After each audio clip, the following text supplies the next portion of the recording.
अस्सलाम वालेकुम दोस्तों, आप देख रहे हैं क्रिकेट न्यूज़। दोस्तों आपको बताएं, बाबर आजम ने क्रिकेट की 23 रन सेंचुरी बना दी।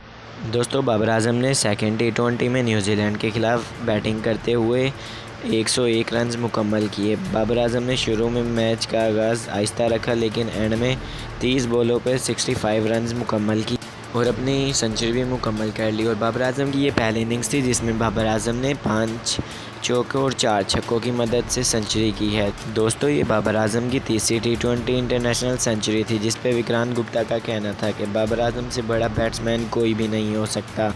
दोस्तों लास्ट ओवर में बाबर आजम को एक ओवर में 16 रन दरकार थे। बाबर आजम ने पहली बॉल पे सिंगल लिया, अगली बॉल पे फिर सेकंड बैट्समैन ने सिंगल लेके बाबर आजम को खेलने का मौका दिया। बाबर आजम ने छक्का चौका और चौका लगाकर अपनी सेंचुरी मुकम्मल की। दोस्तों ये जानने से पहले कि बाबर आजम ने कितनी बॉल्स पे सेंचुरी की है, इससे पहले अगर आप हमारे चैनल पर नए हैं तो चैनल को सब्सक्राइब कर दें, वीडियो अच्छी लगे तो लाइक कर दें।